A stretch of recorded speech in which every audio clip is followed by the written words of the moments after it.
10 പൈസ കയ്യിലില്ലാത്ത കാലം.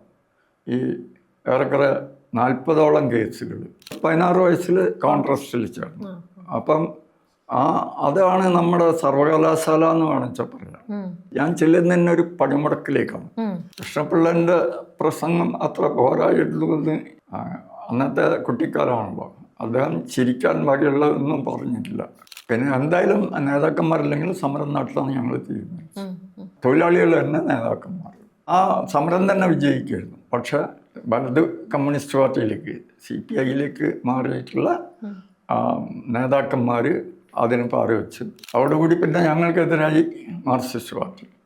എന്തായാലും കൊന്നില്ല എന്ന് മാത്രം. ഇന്ന് നമ്മോടൊപ്പമുള്ളത് വാസുവേട്ടനാണ്. വാസുവേട്ടനെ കുറിച്ച് എന്തെങ്കിലും വിശേഷണം പറയുക എന്നുള്ളത് അധിക പ്രസംഗമാവും. സ്നേഹത്തോട് കൂടിയിട്ട് സന്തോഷത്തോട് കൂടിയിട്ട് കേരള ഇൻസൈറ്റിൻ്റെ ഈ അഭിമുഖത്തിലേക്ക് വാസുവേട്ടനെ സ്വാഗതം ചെയ്യുകയാണ്. വാസുവേട്ടൻ എങ്ങനെയാണ് വാസുവേട്ടൻ്റെ കുട്ടിക്കാലം, അതുപോലെ സ്കൂള്, പിന്നെ എങ്ങനെയാണ് വായനയിലേക്ക് വരുന്നത്, അത്തരം കാര്യങ്ങളൊക്കെ ഒന്ന് വിശദീകരിക്കാമോ? എനിക്ക് തോന്നുന്നത് 2-3 വർഷക്കാലം ഒരു പക്ഷെ അത് 2ാം ക്ലാസ്സിൽ പഠിക്കുന്ന സമയത്തായിരിക്കണം. വീട്ടിലുണ്ടായ ഒരു ചെറിയ സംഭവത്തോടനുബന്ധിച്ചിട്ട് അച്ഛൻ ഞങ്ങൾ 2 കുട്ടികളെയും അമ്മേനെയും കൂട്ടിയിട്ട് മറ്റൊരു വീട്ടിലേക്ക്, അത് ബസാറിനോട് തൊട്ടിട്ടായിരുന്നു, അവിടെ ഉണ്ടായിരുന്ന 2-3 വർഷമാണ് എൻ്റെ സ്വഭാവ രൂപവൽക്കരണം നടക്കുന്നതെന്നാണ് എനിക്ക് തോന്നുന്നത്. അവിടെ അക്കാലം ഈ ടൗണിൽ തന്നെയാണെന്ന് പറയാം. പച്ചക്കറി മാർക്കറ്റ് അന്ന് അവിടെയായിരുന്നു, ഹോൾസെയിൽ. അതായത് അന്ന് നമ്മളെ മാത്രം ആശ്രയിച്ച കാലമാണ്. തെങ്ങിലക്കടവ് മുതൽ പന്തിരങ്കം, പാലാഴി, ആ മേഖലകളിൽ നിന്നെല്ലാം പച്ചക്കറി പാതിരക്കും വളർച്ചയ്ക്കുമായിട്ട് ഞങ്ങളുടെ ബസാറിലെത്തി. അവിടെ നിന്ന് ടൗണിലെ കച്ചവടക്കാർ വട്ടക്കോട്ടയിൽ തലയിൽ കയറ്റിയിട്ട് വന്നു. അവർ വന്നിട്ട് വിലക്കെടുത്ത് പോവുകയാണ്. അപ്പം രാത്രിയും പകലും ഉണർന്ന് നിൽക്കുന്ന ഒരു ടൗണാണ് പട്ടമലാർക്കാലത്ത്. അത് ഞങ്ങൾ കുട്ടികൾ പിന്നെ തോട്ടിൽ ചാടിയും ഒരു 100 ഏക്കർ വരുന്ന വയലിൽ പല കളികളും കളിച്ചു. അങ്ങനെ എല്ലാ തരം മീറ്റിങ്ങുകൾ, ലീഗുകാർ, കോൺഗ്രസ്സുകാർ, കമ്മ്യൂണിസ്റ്റുകാർ എല്ലാവരും മീറ്റിംഗ് നടത്തുന്ന പ്ലേസും അവിടെയാണ്, ഈ വയലിലാണ്. ഇത് കഴിഞ്ഞാൽ പിന്നെ ഈ ഇത്തരം സംഭവങ്ങളായി, സർക്കസായി. അപ്പം അവിടെ ആണ് എൻ്റെ ഒരു സ്വഭാവരൂപവൽക്കരണം നടക്കുന്ന പ്രധാനപ്പെട്ട ഒരു 7 വയസ്സ് മുതലുള്ള ഒരു 10-11 വയസ്സ് വരെ. പിന്നെയും കുറച്ച് വിട്ട് മുകളിലോട്ടൊക്കെ പോയിട്ട് ഞാൻ അവിടെ തന്നെ ക്യാമ്പായിരുന്നു. ആ കാലത്ത് ഈ മീറ്റിങ്ങൊക്കെ നടന്നു അവിടെ. ഈ മീറ്റിംഗ് എല്ലാവരുടെയും സ്വാതന്ത്ര്യത്തിൻ്റെ മുമ്പാണ്. അപ്പം സജീവമാണ് രാഷ്ട്രീയ രംഗം. മറ്റേ മാതൃഭൂമി വൈകുന്നേരമാണ് വരിക. ആ കാത്തിരിക്കുക എല്ലാ രാഷ്ട്രീയക്കാരും. അവിടെ പിന്നെ നമ്മുടെ മൊത്തം സ്ഥിരമായിട്ടിരിക്കുന്ന ഒരു സ്ഥലമുണ്ട്, ആ കേളെന്ന് പറയും, മാപ്പിളക്കണ്ടിക്ക. അവിടെ നിന്ന് പത്രപാരായണം ഒരാൾ വായിക്കും, പിന്നെ മറ്റുള്ളവർ അല്ല, അതിന് സ്ഥിരമായിട്ട് പത്രവായനക്കാരുണ്ട്. പിന്നീട് രാഷ്ട്രീയ വാദപ്രതിവാദങ്ങളാണ്. അപ്പം മുത്തപ്പൻ്റെ അടുത്ത് ഞങ്ങൾ സ്ഥിരമായിട്ട് ചെല്ലും, പല കാര്യങ്ങൾക്കും ചെല്ലും. ഞങ്ങളുടെ അത്യാവശ്യം കാശ് വാങ്ങാനും പോകും. അപ്പോൾ ഇതൊക്കെ ടൗണിൽ ആയിട്ടുള്ള ബന്ധം. ഇനിയിപ്പോൾ ഏതെങ്കിലും സ്ത്രീകൾ വന്നാൽ പിന്നെ ഞങ്ങളുടെ വീട്ടിൻ്റെ അടുത്ത് അവസാനമാണ്, പിന്നെ റോഡിലേക്കായി. അപ്പോൾ അവർക്ക് സാധനം വാങ്ങണമെന്ന് വെച്ചാൽ അത് ഞങ്ങളെ അയച്ചിട്ടാണ് വാങ്ങിക്കുക. ഞാനോ അനുജനോ പോയിട്ട് വാങ്ങിക്കൊണ്ടു. അപ്പോൾ ആ രീതിയിൽ ഈ പൊതുയോഗത്തിന് പോയിരിക്കേണ്ട, നിർബന്ധമായി അത് അവസാനിക്കുന്നത് വരെ ഇരിക്കേണ്ട ഒരു ഗതികേടുണ്ടായി. അവർ പന്തിപ്പായ വയലിലിടും. പന്തിപ്പായ വയലിലിട്ടിട്ട് ആൾക്കാർക്ക് ഇരിക്കുക. ആ പന്തിപ്പായ മുഴുവൻ എൻ്റെ അപ്പാപ്പൻ ആണ് കൊടുക്കുന്നത്. അത് അന്ന് ഒരു സ്റ്റേഷനറിയും സൈക്കിളിൻ്റെ ഒക്കെ ആയിട്ടാണ്. അത് പന്തിപ്പായ അവിടെ സ്ഥലമുള്ള പിടിയിലിട്ട് ഇവിടെ ഇടും, ഞങ്ങളുടെ വീട്ടിലവിടെ. ഞങ്ങളാണ് അത് കൈകാര്യം ചെയ്യുന്നത്. അവർ വോട്ടർ കയ്യിൽ പാവന്മാർ ഞങ്ങൾ കോൺഗ്രസ്സുകാരനും കമ്മ്യൂണിസ്റ്റുകാരനും ലീഗുകാരനും ഒക്കെ പതിപ്പായി ഇരിക്കും. ഞാൻ നെല്ലിക്കോട് ഭാസ്കരനുള്ള. അപ്പോൾ ആ രീതിയിൽ പിന്നെ സ്ഥിരമായിട്ട് ഇവരുടെ പ്രസംഗം മുഴുവൻ കേൾക്കണം. ഒരു രാഷ്ട്രീയക്കാരൻ മറ്റു രാഷ്ട്രീയക്കാരനെ വിമർശിക്കുന്നു. അങ്ങനെയൊക്കെയാണ് സംഭവം. എന്നാൽ പൊതുവിൽ സ്വാതന്ത്ര്യത്തിന് വേണ്ടിയിട്ടുള്ള പൊതുവായിട്ടുള്ള ഒരു കാഴ്ചപ്പാട്. അപ്പം കാര്യങ്ങളൊന്നും ഞങ്ങൾക്ക് മനസ്സിലാകുന്നില്ല. അവസാനം വരെ ഞങ്ങൾ ഇരിക്കുന്നുണ്ട്. ഞങ്ങളുടെ പ്രതിഫലം പാപ്പന് കിട്ടുന്ന വാടകയല്ല. ഞങ്ങൾക്ക് അന്ന് ഈ പ്രാസംഗികന്മാർക്ക് കൊടുക്കുന്നത് ഇളനീരാണ്, ചായയല്ല. ഇളനീര് ഒരു 10, 12, 15 കൊണ്ടുവന്ന് അവിടെ വെട്ടിയിടും. നേതാക്കന്മാർ കുറച്ചേ കുടിക്കുള്ളൂ. എങ്ങനെ പോയാലും ഒരു 5-8 പോവുള്ളൂ. അപ്പം അത് എൻ്റെ തൊണ്ട്, പിന്നെ ബാക്കിയാവുന്ന ഇളഞ്ഞ്, അതിൻ്റെ അവകാശികൾ ഞങ്ങളാണ്. ഞങ്ങളെന്ന് പറഞ്ഞാൽ ഞാൻ, നെല്ലിക്കോട് ഭാസ്കരൻ, പിന്നെ എൻ്റെ അനുജൻ, പിന്നെ അയാളുടെ ഒരു ജ്യേഷ്ഠനുണ്ട് കരുണാകരനാർ. അങ്ങനെ ഞങ്ങൾ 4 ആളാണ് അതിൻ്റെ അതി. പിന്നെ ചിലപ്പോഴും നൊണ്ടിവാസം ഉണ്ടാവും. നൊണ്ടിവാസം ഒരു അവിടെ അറിയപ്പെടുന്ന കമ്മ്യൂണിസ്റ്റുകാരനായി. പിന്നെ അങ്ങനെ ഇത് മനസ്സിലാകുന്നില്ല ഞങ്ങൾ. അപ്പം ഞങ്ങളുടെ ഒരു മച്ചിനിയാണ് എൻ്റെ അച്ഛൻ്റെ പെങ്ങളുമായി. അയാൾ കോൺവെൽത്തിൽ അക്കാലത്ത് ജോലി ചെയ്യുന്നുണ്ട്. കൃഷ്ണപിള്ള അവിടെ വന്ന് യൂണിയൻ സംഘടിപ്പിച്ചതും അവരോടൊപ്പം പ്രവർത്തിച്ചതും ഒക്കെ സ്ഥിരമായിട്ട് പറയുന്ന ഒരു മനുഷ്യനാണ്. അദ്ദേഹമാണ് എന്നെ കമ്മ്യൂണിസ്റ്റ് ആക്കിയതെന്ന് വേണമെന്ന് വെച്ചാൽ പറയാം. അപ്പോൾ ഞാനും നെല്ലിക്കോട് ഭാസ്കരനും കരുണാകരനാരും കൂടി തീരുമാനിച്ചു, ഇത് എന്താണ് ഇവർ തമ്മിലുള്ള മത്സരത്തിൻ്റെ എന്ന് അറിയാൻ വേണ്ടിയിട്ട് ഗോപാലേട്ടനോട് ചോദിക്കാൻ തീരുമാനിച്ചു. അങ്ങനെ ഞങ്ങൾ ചോദിച്ചു. എന്നുവെച്ചാൽ അധിക ദിവസവും അവിടെ രാവിലെ വൈകുന്നേരം വന്ന് കുറച്ച് ജോലി ചെയ്തിട്ടാണ് പോവുക കോൺവെൽത്തിലേക്ക്. ഗോലട്ടെ ഡൈ ചെയ്യാനൊക്കെ ഉണ്ടാവും. അത് ഞങ്ങളുടെ വീട്ടിൽ നിന്നാണ് ചെയ്യുക. എന്നുവെച്ചാൽ അവിടെ ധാരാളം വെള്ളം. അപ്പം പിന്നെ ഈ രീതിയിൽ പിന്നെ ഞങ്ങൾ തീരുമാനിച്ചുറച്ച് 3 ആളും കൂടി ഗോപാലേട്ടനോട് സംഗതി എന്താണ് ഇവർ തമ്മിലുള്ള മത്സരത്തിൻ്റെ മൂപ്പര വിശദീകരണം എന്താണെന്ന് വെച്ചാൽ, ഇവർ 3 പാർട്ടികളാണ്. ആ ത്രിവർണ്ണ പതാക മുതലാളിമാരുടെ പാർട്ടിയാണ്. പച്ച പതാക മാപ്പിളമാരുടെ പാർട്ടിയാണ്.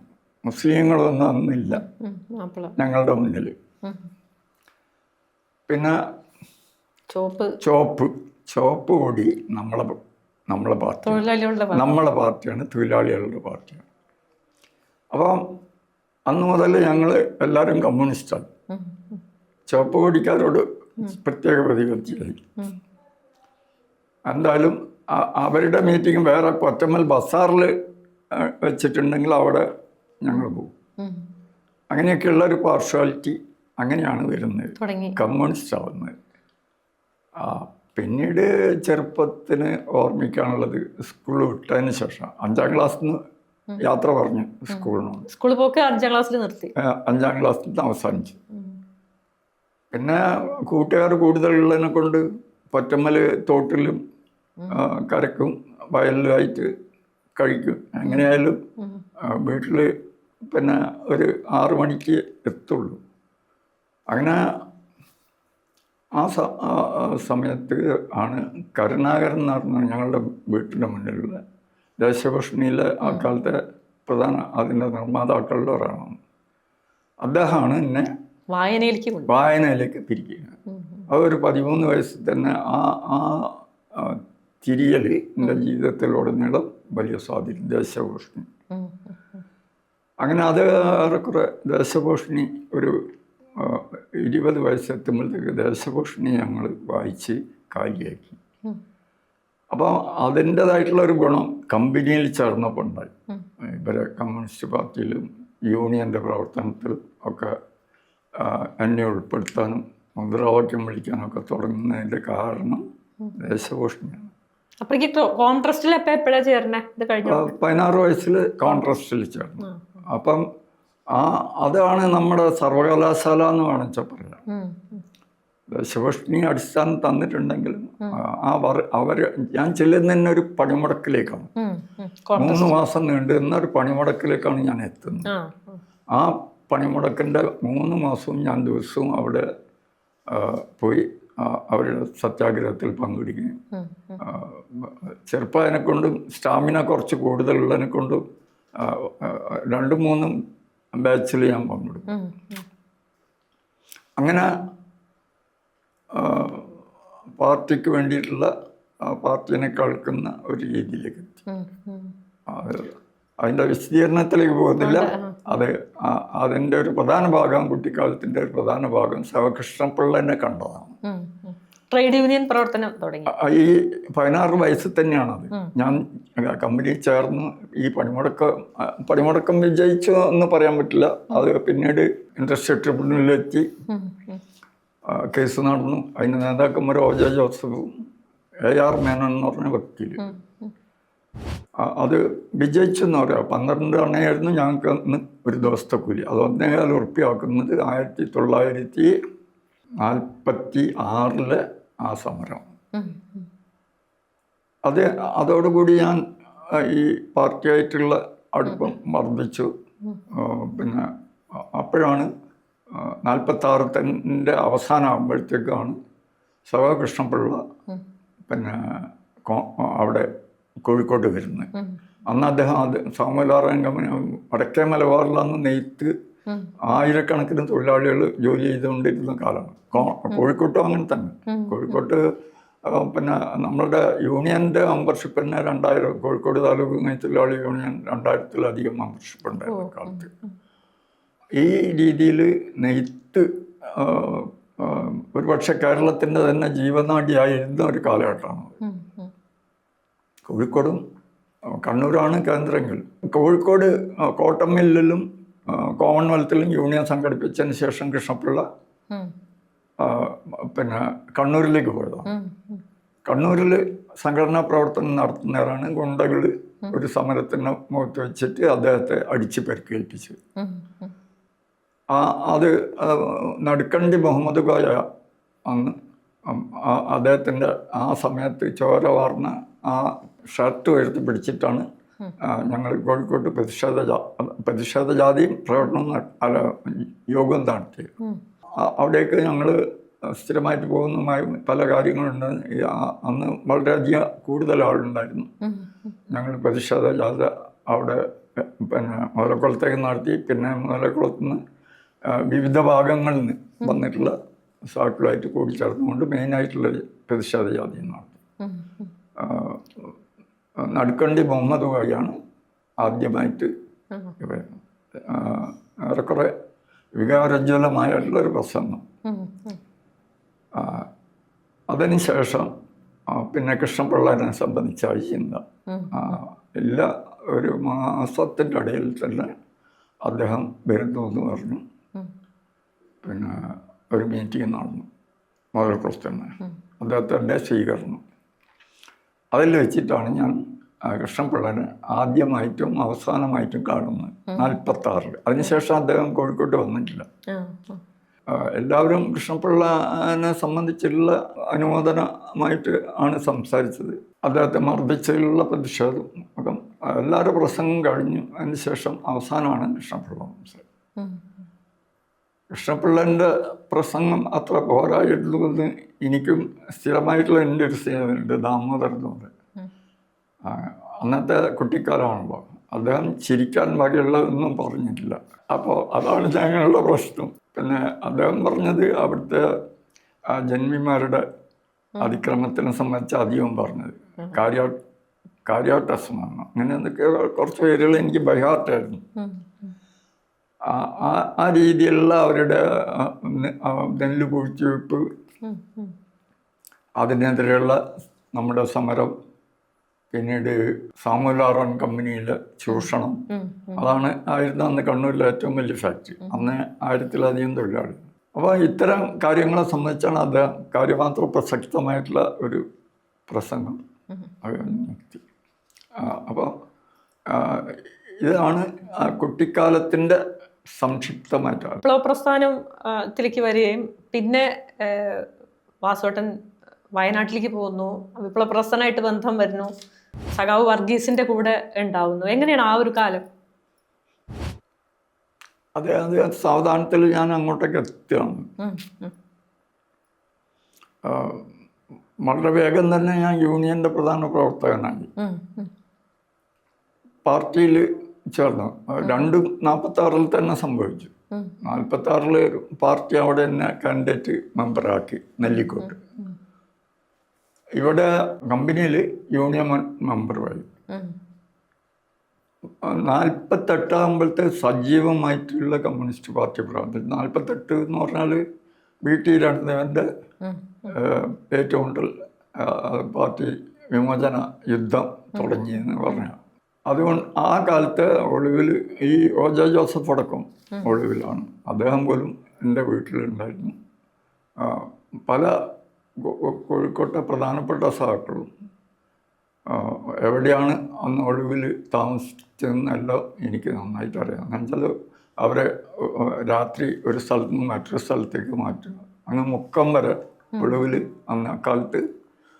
അതുകൊണ്ട് മുക്കത്തൊക്കെ അതിൻ്റെ പാർട്ടീൻ്റെ ആരംഭം എങ്ങനെയാന്ന്, ആ ആരംഭകാലത്ത് ആരൊക്കെ പ്രവർത്തിച്ചിരുന്നു എനിക്കിപ്പോഴും ഇന്നും പറയാൻ പറ്റും. അപ്പം ആ രീതിയിൽ ഉള്ള ഒരു പ്രവർത്തനത്തിൽ 48 പെട്ടെന്ന് തന്നെ ഏറെക്കുറെ ഉയർന്ന സഹാക്കളായിട്ടുള്ള ബന്ധം വന്നു. അതോടുകൂടിയാണ് പിന്നെ പാർട്ടിയിൽ ഞാൻ സജീവമായത്, യൂണിയനിൽ സജീവമായി. അതിൻ്റെ ഇടയിലുള്ള ഈ വായനക്കൊരു മുട്ടും വന്നിട്ടില്ല. അത് ഒരു ലൈബ്രറി മാത്രമല്ല, പിന്നെ ടൗണിലുള്ള ലൈബ്രറി, മുനിസിപ്പൽ ലൈബ്രറി എന്ന് പറയും, അത് തന്നെ, അത് തൊട്ടടുത്ത് തന്നെ ഉണ്ട്. അപ്പം സ്വാഭാവികമായിട്ടും അടിസ്ഥാനം ദേശഭൂഷണിയാണെങ്കിലും ഒരു 3-4 ലൈബ്രറികൾ, പ്രത്യേകിച്ച് ഞാൻ ഉദ്ദേശിക്കുന്ന എന്തെങ്കിലും വീക്കിലികളോ മറ്റോ കണ്ടിട്ടില്ലെങ്കിൽ കണ്ടുപിടിക്കും ലൈബ്രറിയിൽ പോയിട്ട്. അങ്ങനെ വായനയിലുള്ള ഒരു താല്പര്യം, പാർട്ടി എന്നോടുള്ള താല്പര്യം, യൂണിയൻ പ്രവർത്തനം, ഇങ്ങനെയൊക്കെ ആയിട്ട് സജീവമായിട്ട് തന്നെയാണ് ഞാൻ വളർന്നു വരുന്നത്. അതിൻ്റെ ഒരു ഘട്ടെച്ചപ്പാണ് പിന്നീട് അത് എന്ന് വെച്ചാൽ യൂണിയൻ്റെ ഉയർന്ന കോഴിക്കോട് താലൂക്ക് തൊഴിലാളികളുടെ സെക്രട്ടറി ആയിട്ടും പ്രസിഡൻ്റായിട്ടും പ്രവർത്തിക്കുന്നുണ്ടായി. പിന്നെ പാർട്ടിയിലും മണ്ഡലം കമ്മിറ്റിയിലും ഒക്കെ പ്രവർത്തിച്ചുകൊണ്ടിരുന്നത് വണ്ടർകോറിൻ്റെ സംസ്ഥാന ക്യാപ്റ്റന്മാരിൽ ഒരാൾ, അങ്ങനെയൊക്കെ പ്രവർത്തിച്ചുകൊണ്ടിരിക്കുന്നവരാണ്. ചൈനീസ് പാർട്ടി റഷ്യൻ പാർട്ടിയും തമ്മിൽ, അല്ല സോവിയറ്റ് യൂണിയനും തമ്മിൽ ഉള്ള ആശയസമരം വരുന്നത്. ആ ആശയസമരത്തിനെ സംബന്ധിച്ച് ഞങ്ങൾ അത്രയധികമൊന്നും അത് തുടങ്ങുന്ന സമയത്ത് കേൾക്കുന്നില്ല. 56 സോവിയറ്റ് യൂണിയൻ്റെ പാർട്ടി കോൺഗ്രസ്, അതിൽ വെച്ചിട്ടാണ് ഈ ഭിന്നിപ്പുണ്ടായത് എന്നൊക്കെ ഉള്ളത് നമ്മൾ വായിക്കുന്നത്. അവിടുന്ന് ഏറെക്കുറെ ഒരു 5-8 വർഷം കഴിഞ്ഞിട്ടാണ്. അപ്പം 56 ആ പിന്നെ പാർട്ടി കോൺഗ്രസ്സിൽ ചൈനീസ് പാർട്ടിയും പങ്കെടുത്തിരുന്നു. അവർ അപ്പോഴത്തന്നെ അവരുടെ സാമ്പത്തിക നീക്കങ്ങൾ പിന്നെ ശരിയല്ലെന്നും അത് അവസാനം മുതലാളിത്തത്തിലേക്ക് എത്തുന്ന സാമ്പത്തിക കാര്യങ്ങളാണെന്നും ക്രൂഷ്ചേവിന് എൻ്റെ 2 സാമ്പത്തിക കാഴ്ചപ്പാടിനെയും സ്റ്റാലിനെതിരായിട്ടുള്ള വിമർശനത്തിനെയും ശക്തമായി ചൈനീസ് പാർട്ടി ഈ യോഗത്തിൽ വെച്ച് തന്നെ സോവിയറ്റ് യൂണിയൻ്റെ 1956 പാർട്ടി കോൺഗ്രസ്സിൽ വെച്ചിട്ട് വിമർശിച്ചിട്ടുണ്ടായിരുന്നു. ആ വിമർശനം പിന്നീട് 62 രൂക്ഷമായി എന്നൊക്കെ ഞാൻ മനസ്സിലാക്കുന്നത്. 66 കുന്നിക്കൽ നാരായണേട്ടൻ അതിന് ഒരു പ്രസിദ്ധീകരണം കൊണ്ടുവന്നപ്പോഴാണ്. ചൈനീസ് പ്രസിദ്ധീകരണമെന്നോ എന്തോ ഇടയ്ക്ക് 2 പേര് മാറ്റിയിട്ടുണ്ട്. അത് കുറേ സത്യങ്ങൾ നമ്മളുടെ മുന്നിലേക്ക് കൊണ്ടുവരുന്നു. അതിൻ്റെ മുന്നേ തന്നെ നമ്മൾക്ക് പാർട്ടിയായിട്ടും യൂണിയനായിട്ടും വലിയ അകലിച്ച വരാവുന്ന രീതിയിലുള്ള പ്രവർത്തനങ്ങൾ വരുന്നു. അത് അതിൻ്റെ മൂർധന്യത്തിലെത്തുന്ന സമയത്താണ് ഈ ലഘുലേഖകൾ കയ്യിലേക്ക് വരുന്നത്. അതായത് സമാധാനപരമായ മത്സരം, സമാധാനപരമായ സഹവർത്തിത്വം, സമാധാനപരമായ സഹവർത്തിത്വം, സമാധാനപരമായ മത്സരം, സമാധാനപരമായ പരിവർത്തനം. ഈ രീതിയിൽ പിന്നെ ഒരു കാഴ്ചപ്പാട് സോവിയറ്റ് യൂണിയൻ മുന്നോട്ട് വയ്ക്കും. അതിനെ സംബന്ധിച്ചുള്ള ചർച്ച പാർട്ടിയിൽ നടക്കുകയും ചെയ്യും. അത് താഴെ തട്ടിൽ തന്നെ എത്തിക്കഴിഞ്ഞിരുന്നു. എന്നുവെച്ചാൽ കമ്പനിയിലല്ല, അത് ഞങ്ങൾ തമ്മിലുള്ള ഒരു വലിയ സംവാദമായിട്ടും രൂപമുണ്ട്. നമ്മുടെ യൂണിയൻ്റെ സെക്രട്ടറി അതിൻ്റെ വാക്താവായി. അദ്ദേഹം തൊഴിലാളി വിദ്യാഭ്യാസം എന്ന് പറഞ്ഞിട്ടൊന്ന് അക്കാലത്താണ് തുടങ്ങുന്നത്. അതിന് തിരഞ്ഞെടുക്കപ്പെട്ടിരുന്നു. അവിടെ മദ്രാസിലോ മറ്റോ വെച്ചിട്ടാണ് അത് നടന്നത്. അതിൽ പ്രധാനപ്പെട്ട യൂണിയനുകളുടെ എല്ലാം പ്രതിനിധി ഉണ്ടായിരുന്നു. അതിൽ ഭാസ്കരേട്ടനും പങ്കെടുത്തു. വന്നതിന് ശേഷം ഏത് കാര്യങ്ങൾക്കും തൊഴിലാളി അവരുടെ പ്രശ്നങ്ങൾ പറഞ്ഞാൽ അതിന് അയാളുടേതായിട്ടുള്ള ഒരു മറുപടി, അയാൾ മാനേജ്മെൻറ്റായിട്ട് സംസാരിച്ച് അതിനൊരു മറുപടി കൊടുക്കുകയല്ല, അയാളുടേതായിട്ടുള്ള ഒരു വിശദീകരണം കൊടുക്കുകയും ചെയ്യുന്ന രീതി വന്നു. തൊഴിലാളികൾക്കെല്ലാം വലിയ പ്രയാസമായി. അതൊരു അത് ഞങ്ങൾക്കിടയിൽ ഒരു സംസാരം തന്നെയാണ് ഭാസ്കരനെ സംബന്ധിച്ച്. അങ്ങനെ നിൽക്കുന്ന സമയത്താണ് ഈ തരം രീതിയിൽ അടിത്തറയിൽ പ്രശ്നങ്ങളുണ്ടാവുകയും ആശയപരമായിട്ടുള്ള വ്യത്യസ്തതകൾ പാർട്ടിക്കുള്ളിൽ വരികയും യൂണിയൻ്റെ ഉള്ളിൽ സംസാരമാവുകയും ചെയ്യുന്ന സമയത്ത് തന്നെയാണ് ഈ കുന്തിക്കൽ നാരായണേട്ടൻ്റെ ലേഖനങ്ങൾ കയ്യിലേക്ക് എത്തുന്നത്.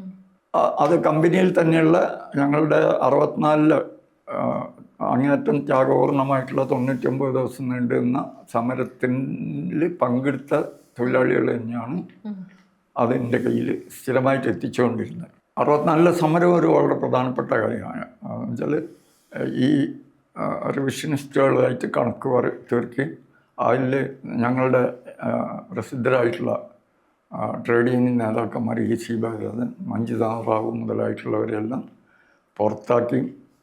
ഞങ്ങൾ പിന്നെ അവസാനം യൂണിയൻ നേതൃത്വം ഏറ്റെടുക്കേണ്ടി വരികയും ചെയ്യും. അങ്ങനെയാണ് യൂണിയൻ്റെ സെക്രട്ടറി സ്ഥാനം ഞാൻ ഏറ്റെടുക്കുന്നത്, ഫാക്ടറി സെക്രട്ടറി സ്ഥാനം.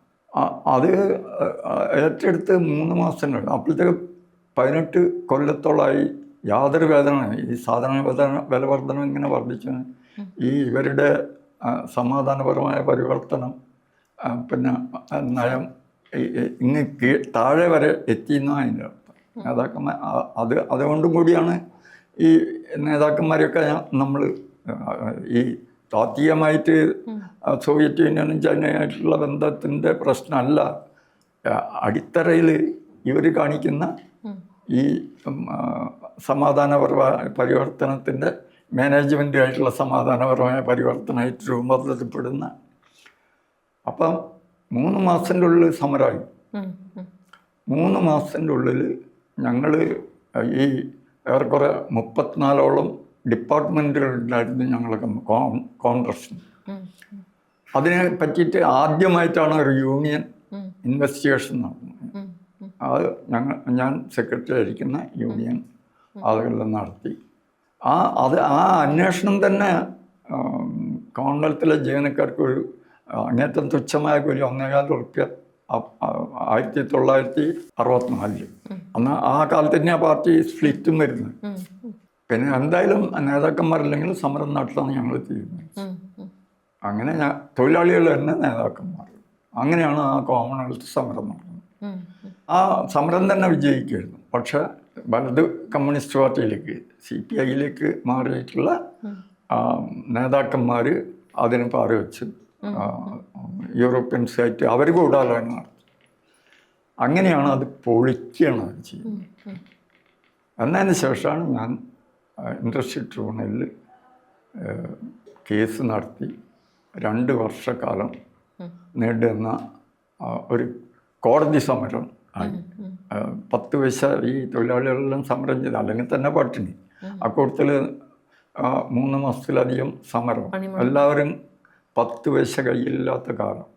ഈ ഏറെക്കുറെ 40ഓളം കേസുകൾ കമ്പനിയായിട്ട് ഞങ്ങളെല്ലാം പിരിച്ചുവിടാനുള്ള കേസ്. ഇങ്ങനെ അങ്ങേയറ്റം ഗതികേടിലായി, പണിമുടക്കം പൊളിഞ്ഞാൽ നോക്കും. ആ സമയത്ത് അഡ്വക്കേറ്റ് ഭാസ്കരൻ നായർ മാത്രമാണ് ഞങ്ങൾക്ക് ഒരാശ്രയം. അദ്ദേഹം ആദ്യമേ ഞാനായിട്ടുള്ളൊരു ബന്ധമുള്ളത് കൊണ്ട് അങ്ങനെ അയാളെയും മുടക്കാൻ CPI പരിശ്രമിച്ചു. അയാൾ CPIക്കാരന്. എന്തായാലും അദ്ദേഹം ഉറച്ചൊന്ന് ഞങ്ങൾക്ക് വേണ്ടിയിട്ട് കേസ് നടത്തി. ഞങ്ങളാണെന്ന് വെച്ചാൽ നന്നായിട്ട് പഠിച്ചു. മറ്റ് കമ്പനികളുമായിട്ട് ആ കൂലി സിസ്റ്റം കമ്പയർ ചെയ്തുകൊണ്ടുള്ള ഒരു ചാർട്ട് തന്നെ ഞങ്ങളൊന്ന് കണ്ണൂരിലൊക്കെ പോയിട്ട് പഠിച്ചിട്ട് അതൊക്കെ കമ്പനിക്ക് വലിയ ബുദ്ധിമുട്ടായി. അവർക്ക് പോലും അവരുടെ ചില പാവ് ചുറ്റൽ എന്ന് പറഞ്ഞാൽ അതിൻ്റെ കൂലി സിസ്റ്റം പല ഉദ്യോഗസ്ഥന്മാർക്കും സൂപ്പർവൈസർ വേണം അതിൻ്റെ കൂലി സിസ്റ്റം അതിനെ ശരിയാക്കണമെങ്കിൽ മറ്റുദ്യോഗസ്ഥന്മാർക്ക് കഴിയില്ല. അതിനെല്ലാം വെച്ചിട്ട് മറ്റ് സ്ഥലങ്ങളിലെ പാവ് ചുറ്റലിൻ്റെ അടുക്കുള്ള കൂലി കമ്പയർ ചെയ്തിട്ട് ഞങ്ങളൊരു ചാർട്ട് വെച്ചു. അങ്ങനെ കേസ് നന്നായിട്ട് നടന്നു. അതിൻ്റെ ഇടയിൽ ഒരു കേസ് പിന്നെ ഡിലേ, ജഡ്ജിമാർ പകരം ജഡ്ജിനെ വെച്ചില്ല.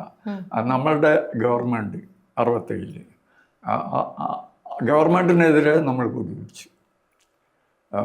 കലക്ടറേറ്റ് പിന്നെ ബന്ധാക്കി. അങ്ങനെയൊക്കെയുള്ള പ്രശ്നങ്ങൾ. അതിനൊക്കെ പാർട്ടി നമ്മളെ നേരെ വലിയ ശകാരമായി. എന്തായാലും പിന്നെ കോമൺവെൽത്തിൽ ആ കേസ് ഞാൻ പറഞ്ഞല്ലോ, അതിൻ്റെ ഇടയിൽ നീണ്ടുപോയ സമയത്തുള്ള നമ്മുടെ സമരം എന്തിനാണെന്ന് വെച്ചാൽ അവിടെ സ്ഥിരമായിട്ട് ഇൻഡസ്ട്രി ട്രിബ്യൂണലിൽ ഒരു പുതിയ ജഡ്ജിനെ ഉടനെ നിയമിക്കണം. എന്തായാലും ഞങ്ങൾ കളക്ടറേറ്റിൽ സമരം പിന്നെ കഴിഞ്ഞതിനോടുകൂടി അത് ജഡ്ജിനെ നിയമിച്ചു. ഭരണകൂടത്തിൽ തന്നെ മറ്റൊരു കക്ഷിയായിട്ടുള്ള വടംവലി കൊണ്ടാണ് അത് നീണ്ടുപോയത്. എന്തായാലും അവർക്ക് പെട്ടെന്ന് തന്നെ തീരുമാനിച്ചു. ആ ജഡ്ജി എന്നെ വിളിച്ച് സംസാരിച്ചു. അദ്ദേഹത്തിനോട് പിന്നെ മാനേജ്മെൻറ്റ് സംസാരിച്ചു. അങ്ങനെ ഞങ്ങളിത് തീർക്കാൻ തയ്യാറാണ്, പിന്നെ മാന്യമായിട്ട് പിന്നെ തൊഴിലാളികൾക്ക് വേതനം കൊടുക്കണമെന്ന് ഞങ്ങൾക്ക് ഉണ്ട്. എന്ന് വെച്ചാൽ വേതനം കുറവാണെന്ന്. അതുകൊണ്ട് പിന്നെ പക്ഷേ യൂണിയൻ അത് കൂട്ടാക്കുന്നില്ല, നിങ്ങൾ സംസാരിക്കണം. അങ്ങനെ ഇൻഡസ്ട്രി ട്രിബ്യൂണൽ ജഡ്ജിനെ വിളിച്ച് സംസാരിച്ചു. നിങ്ങൾ സംസാരിക്കുകയും ഈ ചാർട്ടൊക്കെ മനസ്സിലാക്കാൻ എനിക്കും നല്ല പ്രയാസമുണ്ട്, പക്ഷേ ഞാനത് പഠിക്കണം.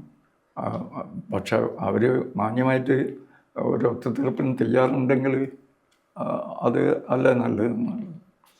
അങ്ങനെ ബീച്ച് ഔട്ടിൽ വെച്ചിട്ട് ഞങ്ങൾ 3 മാസം സംസ്ഥാനത്തിൽ ഈ 1.25 ഉറുപ്പ്യ 3 ഉറുപ്പ്യ ബേസിക്കും ഇൻക്രിമെൻ്റ് എന്നുള്ള നിലയിൽ കൂടുതൽ സീനിയറായവർക്ക് 10 പൈസ തോതിൽ കൊടുക്കണം എന്നുള്ള നിലയ്ക്ക് 3.80 വരെ. അപ്പോഴും സ്ത്രീകളെ എങ്ങനെ ഒരു സംഭാഷണം ഉണ്ട് എന്നുള്ളത് പുറത്ത് പറയാൻ പാടില്ല എന്നാണ് ആദ്യം തന്നെ കോടതി ജഡ്ജിയും ഒരു എഴുന്നേറ്റ് സംസാരിക്കുന്നവരും തന്നെ ഞങ്ങളുടെ നിർദ്ദേശം. എന്താണെന്ന് വെച്ചാൽ ഒരു ലേശം ഇൻക്രീസ് വരുമ്പോഴത്തേക്ക് തന്നെ എങ്ങനെയെങ്കിലും തീർത്ത് കിട്ടണം എന്നുള്ള നിലയിൽ അത്രമാത്രം പട്ടിണിയായിട്ടുള്ള ഒരവസ്ഥ. ഒരു 2 കുട്ടികളായിട്ട് സ്കൂളിൽ പോകുന്ന കുട്ടികളായിട്ട് അപ്പുറം ഇരുന്ന് 3.5 അണേൻ്റെ ചോറ് വാങ്ങിയിട്ട് 3 ആളും കൂടി കഴിക്കുന്നത് നമ്മൾ കാണുന്നു. അപ്പോൾ ഈ രീതിയിൽ പിന്നെ സംഭാഷണം നടക്കുന്നേരം ആകെ ദയനീയമായിട്ടുള്ള ഒരവസ്ഥയാണ്. അല്ലെങ്കിൽ തന്നെ ഇതിനെ പിന്നെ സംസാരിക്കാൻ പോകുന്ന സമയത്ത് പിന്നെ സ്ത്രീകൾ ക്യാൻറ്റീനിലേക്കൊക്കെ പോകുന്ന സ്ത്രീകൾ വളഞ്ഞു വെക്കും.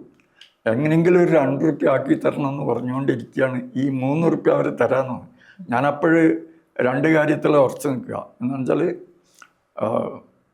ഇവർക്ക് സീനിയോറിറ്റി അനുസരിച്ച് വർധന വേണം, പിന്നെ പിൻകാല പ്രാബല്യം വേണം.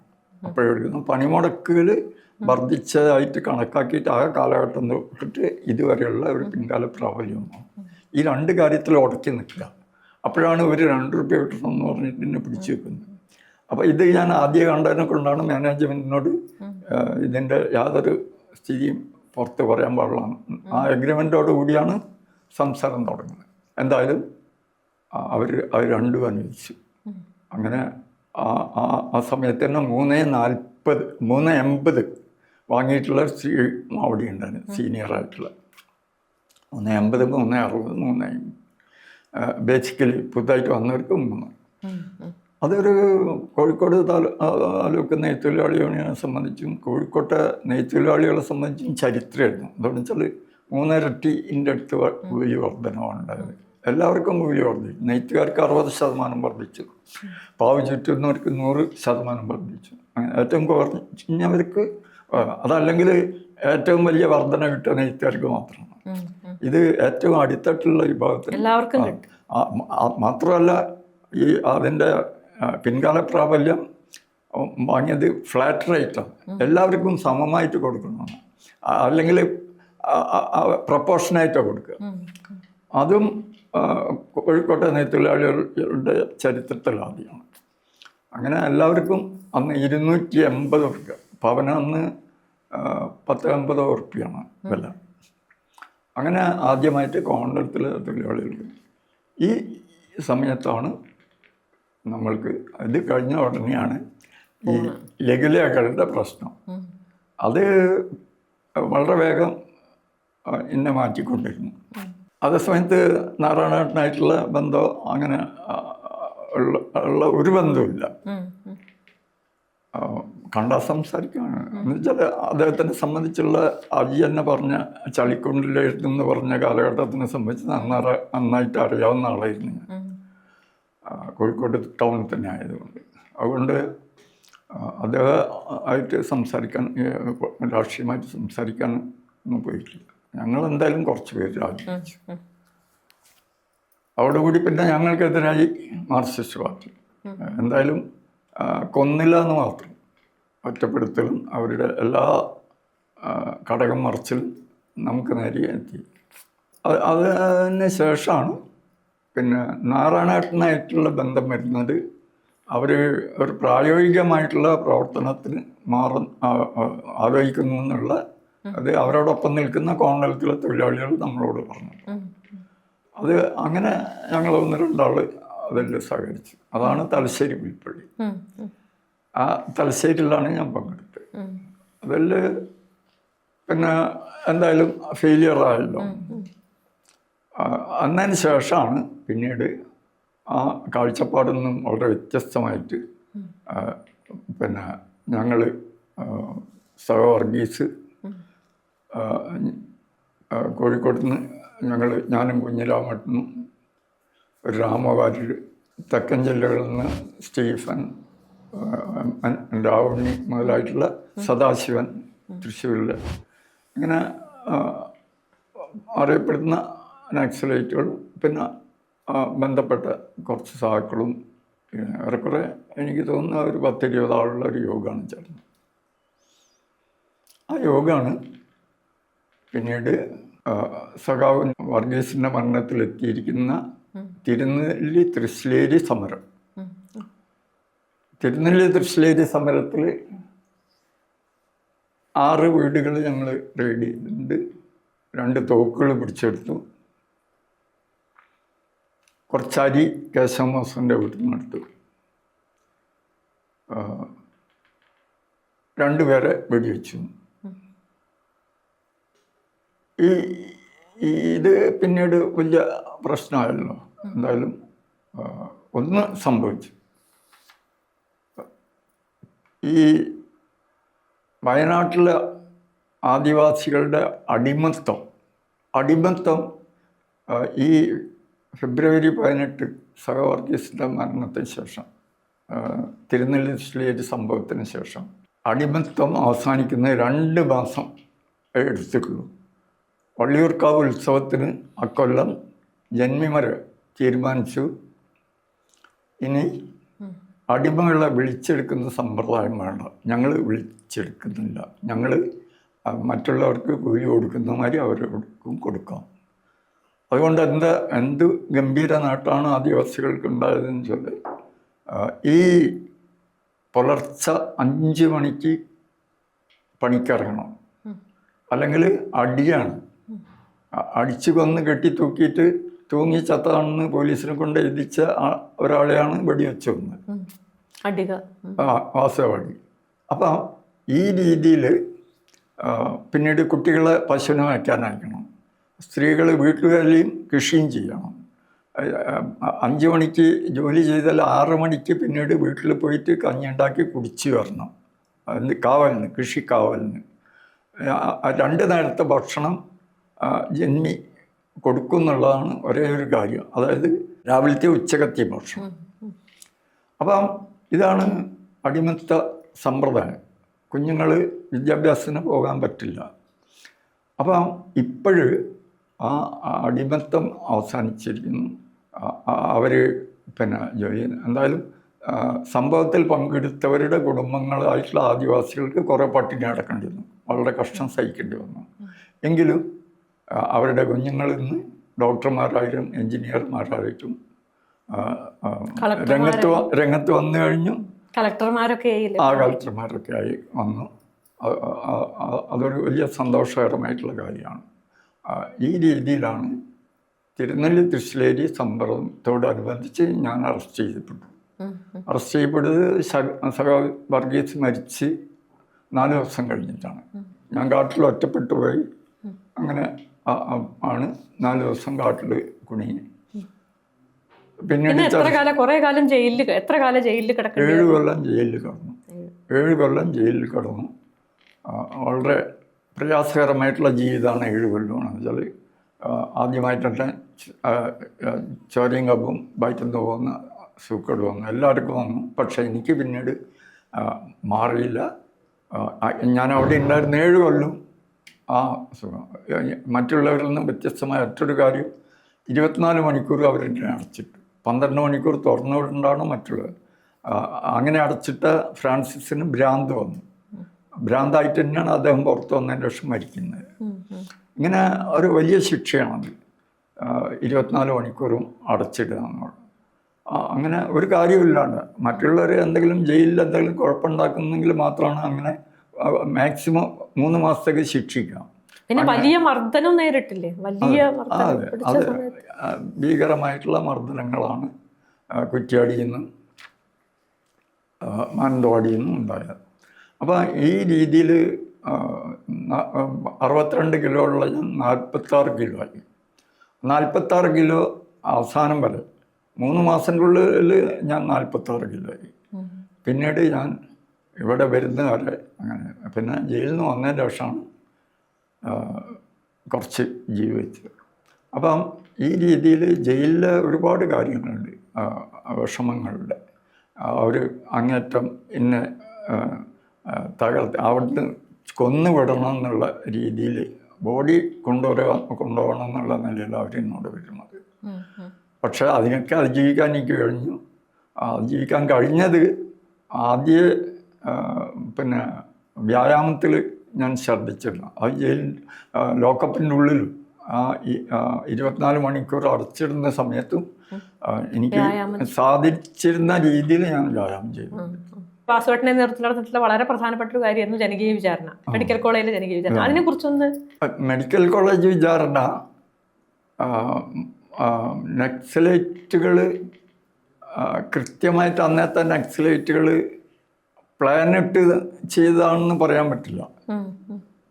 എങ്കിലും പിന്നീട് പ്ലാൻ ആക്കുന്നുണ്ട്. അത് ആദ്യമായിട്ട് കുമാരൻ നായർ എന്ന് പറഞ്ഞിട്ടുള്ള കോഴിക്കോട് മെഡിക്കൽ കോളേജ് പോലീസ് സ്റ്റേഷനിലെ കുമാരൻ നായർ സ്പെഷ്യൽ ബ്രാഞ്ചാണ് ആ കാലത്ത്. അദ്ദേഹം വേറെ ഒരു സ്പെഷ്യൽ ബ്രാഞ്ച് കുമാരൻ പറഞ്ഞു, അവരൊക്കെ എന്നെ നിരീക്ഷിക്കാൻ വേണ്ടി നിരന്തരം പിന്നെ പൊറ്റമ്മൽ വരുന്നതിനെ കൊണ്ടും നിരന്തരം കാണുന്നത് കൊണ്ട് ഞങ്ങൾ തമ്മിൽ വ്യക്തിപരമായിട്ട് കുറച്ച് സ്നേഹത്തിലാണ്. അദ്ദേഹമാണ് എന്നോട് പറഞ്ഞത്, വാസോട്ട ഇവിടെ മെഡിക്കൽ കോളേജ് ആകെ നാറിക്കഴിഞ്ഞിട്ടുണ്ട്, കൈക്കൂലി ഇല്ലാണ്ട് ഒരു കാര്യം നടക്കില്ല എന്നുള്ള റേറ്റ് പറഞ്ഞിട്ടാണ് വാങ്ങുന്നത്. അതുകൊണ്ട് എന്തെങ്കിലും ചെയ്തേ പറ്റുള്ളൂ, മറ്റാരെങ്കിലും എന്തെങ്കിലും ചെയ്യുന്നു ഞാൻ നിങ്ങൾക്ക് ചെയ്യാൻ പറ്റും. പിന്നെ പ്രശ്നമില്ലല്ലോ, എന്തായാലും അത് അത് അവരെന്നെ വന്ന് പറയുന്നൊന്നുമില്ല. അതെ. അപ്പോൾ പിന്നെ എന്തായാലും ആ പ്രശ്നം പഠിക്കാൻ തീരുമാനിച്ച് സാംസ്കാരിക വേദി ആ പ്രശ്നം അവരുമായിട്ട് ഇങ്ങനെ ഡിസ്കസ് ചെയ്തു. അങ്ങനെ ഞങ്ങൾ പാർട്ടി തീരുമാനിച്ചു. എന്നതിന് ശേഷമാണ് സാംസ്കാരിക വേദിയായിട്ട് സംസാരിച്ചത്. പാർട്ടി തീരുമാനിച്ചു ജില്ലാ കമ്മിറ്റി പിന്നെ ഈ പ്രശ്നം ഏറ്റെടുക്കാനും അത് ഒരു വിചാരണ നടത്താനും അതിൽ സാംസ്കാരിക വേദീൻ്റെ മുന്നിൽ നിർത്താനും ഞങ്ങൾ തീരുമാനിച്ചു. സാംസ്കാരിക വേദീൻ്റെ നേതൃത്വത്തിലാണ് നടന്നതെന്ന് കാണിക്കാവുന്ന രീതിയിൽ എല്ലാ പ്ലാനും ഞങ്ങൾ ഇട്ടു. പാർട്ടി അവിടെ ബീച്ചിൽ ഒരു യോഗം വിളിച്ചു. ഒരു 100 പേര്. അതിൽ കാര്യങ്ങൾ വിശാലിച്ച് എങ്ങനെ നീങ്ങണം എന്നുള്ളതിനെ സംബന്ധിച്ച് കൃത്യമായിട്ടുള്ള പ്ലാൻ ഇട്ടു. സാംസ്കാരിക വേദീൻ്റെ ഒരു ഗ്രൂപ്പ് യോഗവും അവിടെ വെച്ചിട്ട് തന്നെയാണ്. അതിൽ ഞാൻ പങ്കെടുത്താണ്.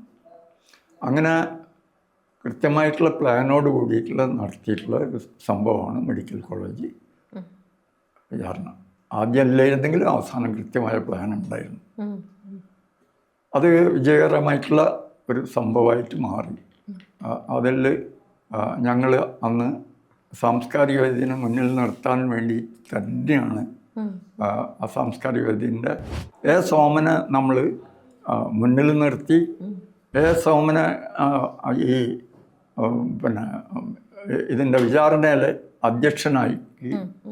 ഇതൊക്കെ ചെയ്തത് സാംസ്കാരിക വേദിനെ മുന്നോട്ട് വെക്കണം എന്നുള്ള കൃത്യമായിട്ടുള്ള പാർട്ടി പ്ലാൻ ഇട്ടിട്ട് ചെയ്തതാണ്. ആ പ്ലാൻ അനുസരിച്ചിട്ട് തന്നെയാണ് കാര്യങ്ങളൊക്കെ നടന്നത്. വിചാരണ കഴിഞ്ഞ ഉടനെ ഞാൻ ഡോക്ടർ ജോർജിനെ മറ്റാരും ഉപദ്രവിക്കരുത് എന്നുള്ള കൃത്യമായിട്ടുള്ള പ്ലാനോട് കൂടി പിടിച്ച് കോഴിക്കോട് മെഡിക്കൽ കോളേജിൻ്റെ ഗേറ്റ് കടത്തിയിട്ട് പോകുന്നു. വിചാരണയ്ക്ക് ശേഷം അതിനുശേഷമാണ് പിന്നീട് ലാത്തി ചാർജൊക്കെ ഉണ്ടാകുന്നത്. ഈ മുന്നിൽ നിൽക്കരുതെന്നും ഞാൻ അറസ്റ്റ് കൊടുക്കരുതെന്നും ഒക്കെയുള്ള പാർട്ടി തീരുമാനം. കാരണം അറസ്റ്റ് ചെയ്താൽ ഒരാളെ പോലും ജാമ്യത്തിൽ എടുക്കാൻ ഞാൻ പുറത്തില്ലെങ്കിൽ സാധ്യമല്ല. ആ തരത്തിൽ അതൊരു പ്ലാൻ കൊണ്ടാണ് അന്ന് അറസ്റ്റ് കൊടുക്കാതെ തന്നെ ഇരിക്കാൻ കാരണം. പിന്നെ ഫ്രണ്ടിൽ സോമനെ നിർത്തുകയും ചെയ്തു. ഈ രീതിയിൽ ഒരു കൃത്യമായിട്ടുള്ള പ്ലാനോട് കൂടിയിട്ടാണ് നടന്നത്. കൃത്യമായിട്ടുള്ള പ്ലാനല്ല, അങ്ങനെ തന്നെ വിജയിക്കുകയും ചെയ്തിട്ട്. പിന്നെ നടന്നിട്ടുള്ള ഏറ്റവും പ്രധാനപ്പെട്ട ഒരു കാര്യം വെച്ചാൽ മാവൂർ ഗോളിയോർ സമരമാണ്. മാവൂർ സമരത്തെ കുറിച്ചിട്ട് ഒന്ന് ചെറുതായിട്ടൊന്ന് വിശദീകരിക്കുകയാണെങ്കിൽ നന്നായി. മാവൂർ ഗോളിയോർ ഏൺസ് സമരം ഗ്രോ സമരം എന്നുള്ള പേരിലാണ് അറിയുന്നത്. ആ ഗ്രോ ഞാൻ ഉണ്ടാക്കിയതല്ല.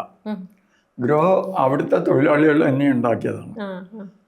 അവർക്ക് അനുയോജ്യനായിട്ടുള്ള ഒരു സെക്രട്ടറിനെ അന്വേഷിച്ച് നടന്നപ്പം അവരെത്തിപ്പെട്ടതിൻ്റെ മുന്നിലാണ്. അങ്ങനെ അവർ കൂട്ടമായിട്ട്, പ്രത്യേകിച്ച് ഫൈബർലെസ് ആക്കൾ ആണ് ആദ്യമായിട്ട് എൻ്റെ അടുത്ത് വരുന്നത്. വീട്ടിലാണ് വരുന്നത്.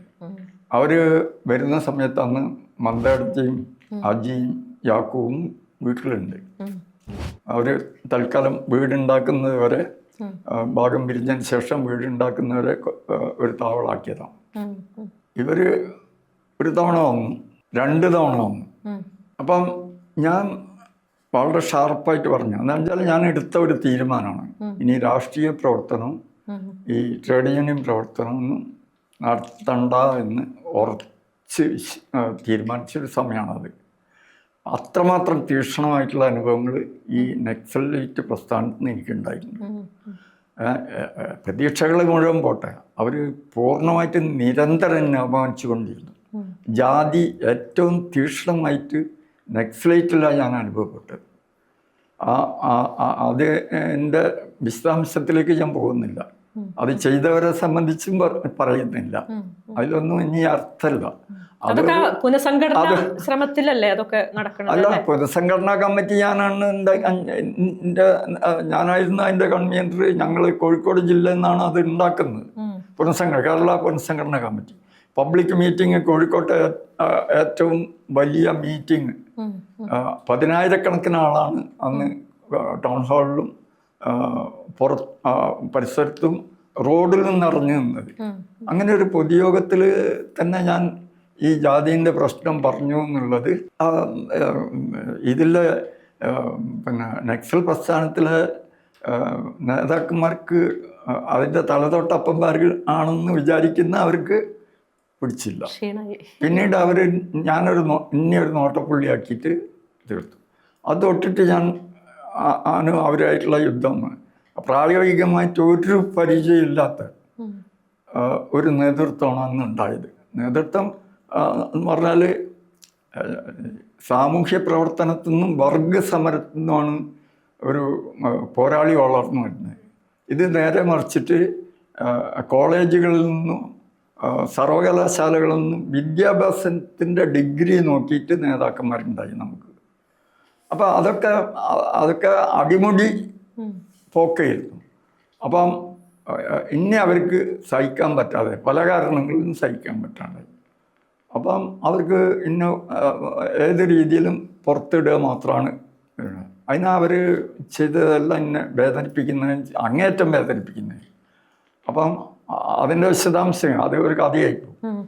അതുകൊണ്ട് തന്നെ ഇതെല്ലാം കഴിഞ്ഞ് എനിക്ക് ഒരൊറ്റ മാർഗ്ഗം ഉണ്ടായിരുന്നു. 10,000-കണക്കിന് ആൾക്കാരോടൊപ്പം നിൽക്കുകയും 1000-കണക്കിന് ആൾക്കാരെ നയിക്കുകയും ചെയ്തും കൊണ്ട് വിവിധ സമരങ്ങൾ നടത്തിയിട്ടുള്ള എന്നെ സംബന്ധിച്ചിടത്തോളം ഇതൊന്നും സഹിക്കാൻ പറ്റാത്ത ഒരു സ്ഥിതിയായി. അപ്പം പിന്നെ എന്താ ചെയ്യുന്നത്? ഒരു പാർട്ടിയിലേക്ക് പോകാൻ പറ്റില്ല. നക്സലൈറ്റ് പ്രസ്ഥാനം, മാവോനെ നമുക്ക് കൈയൊഴിക്കാനേ പറ്റുന്നില്ല. അത് ഹൃദയത്തിൽ ആഴ്ന്നിറങ്ങിയ മാതിരി. അപ്പം പിന്നെ എന്ത് ചെയ്യാൻ? പിന്നെ ഇവർ മാവോയിസ്റ്റ് പ്രസ്ഥാനം എന്നെ കൂട്ടിയടിപ്പിക്കുകയില്ല. അല്ല, കൂട്ടിയടിപ്പിക്കുന്ന അവരടിപ്പിച്ചേക്കാം, പക്ഷെ അവരോട് ഒരിക്കലും ചേർന്ന് പോകാൻ പറ്റാത്ത സ്ഥിതിയായി. ആത്മഹത്യനെ സംബന്ധിച്ച് പോലും ചിന്തിക്കുന്ന ഒരു അവസ്ഥ എങ്ങനെ വരുന്നു? ഞാൻ ആത്മഹത്യ ചെയ്യാൻ തീരുമാനിച്ചില്ല. എങ്ങനെയാണ് ആത്മഹത്യ ചെയ്ത സാക്കൾ ഈ പതനത്തിലേക്ക് എത്തിയത് എന്ന് എനിക്ക് മനസ്സിലായി. അങ്ങനെ അതിൻ്റെ മുന്നേ തന്നെ ആത്മഹത്യകൾ ഉണ്ടായി. ഏറ്റവും ഹൃദയസ്പൃക്കായിട്ടുള്ള ഒരു ആത്മഹത്യയാണ് കൊടുങ്ങല്ലൂരിലെ സഖാവിൻ്റെ സുബ്രഹ്മണ്യദാസ്. അപ്പം ഇതൊക്കെ എങ്ങനെ സംഭവിച്ചു എന്നുള്ളത് എനിക്ക് മനസ്സിലായി. ഇനി ഇവരോട് കൂടെ നിന്നാൽ ഞാനും അതിലേക്ക് പോകേണ്ടി വരും എന്നുള്ള നിലക്കും രാഷ്ട്രീയ പ്രവർത്തനം വേണ്ടെന്നും ഒരു ട്രേഡ് യൂണിയൻ പ്രവർത്തനം വേണ്ടെന്ന് ഞാൻ സാമൂഹ്യ പ്രവർത്തനം ഞാൻ തീരുമാനിച്ചില്ല. അത് തുടരുക എന്നെ ചെയ്യായിരുന്നു. പക്ഷെ ഇത് രണ്ടും നിർത്താൻ ഞാൻ തീരുമാനിച്ച സമയത്താണ് മാവൂർ ഗോളിയോളൻസ് ഒരു സെക്രട്ടറിനെ അന്വേഷിച്ചുകൊണ്ട് ഈ തൊഴിലാളികൾ വരുന്നു. വളരെ കട്ടൻ തലയായിട്ട് തന്നെ ഞാൻ അവരോട് പറഞ്ഞു, നടക്കില്ല. ഞാൻ അത് നിർത്തി, സ്റ്റോപ്പ് ചെയ്തു. ഒരു തീരുമാനം എടുത്താൽ പിന്നെ മാറ്റുന്ന പ്രശ്നമല്ല. പക്ഷെ അവർ രണ്ടാമത് വന്ന് അവർ പോകുന്ന സമയത്ത് ഇതൊക്കെ തന്നെയാണ് ഉണ്ടായത്. ആദ്യത്തെ മാതിരി തന്നെ ഉണ്ടായത്. അപ്പോൾ മന്ദേടത്ത് എന്നോട് പറഞ്ഞു, വാസോട്ട, ഇത് നമ്മുടെ വർഗ്ഗമാണ്, അവരെയാണ് നിങ്ങളിങ്ങനെ അടിത്തെളിച്ച് പറഞ്ഞയച്ചത് എന്ന് പറഞ്ഞു. വേറെ ഒന്നും പറഞ്ഞില്ല. അവർക്കറിയായിരുന്നു അത്രയും മതിയെന്ന്. എന്തായാലും ഞാനതൊന്നും മതിയില്ല. പക്ഷെ ഞാൻ മാറ്റി. ഞാൻ വിചാരിച്ചു കാര്യം ശരിയാണ്, ഇത് നമ്മുടെ വർഗ്ഗമാണ്, മരിക്കുന്നവർ അവരോടൊപ്പം നിൽക്കുക നമുക്ക് പോകാൻ വഴിയുള്ളൂ. ഒരു മൂന്നാമതും വന്നു. അപ്പോൾ ഞാൻ സമ്മതിച്ചു. അങ്ങനെയാണ് ആ ഗ്രോ ഉണ്ടാകുന്നത്.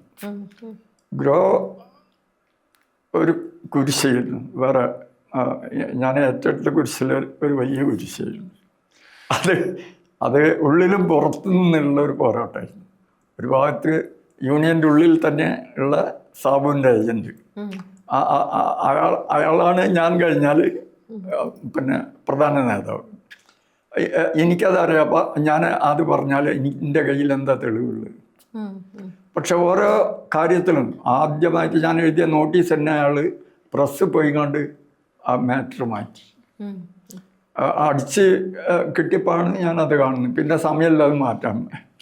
അങ്ങനെ ഒക്കെയുള്ള സ്റ്റാർട്ടിങ്ങിൽ തന്നെ തുടങ്ങി.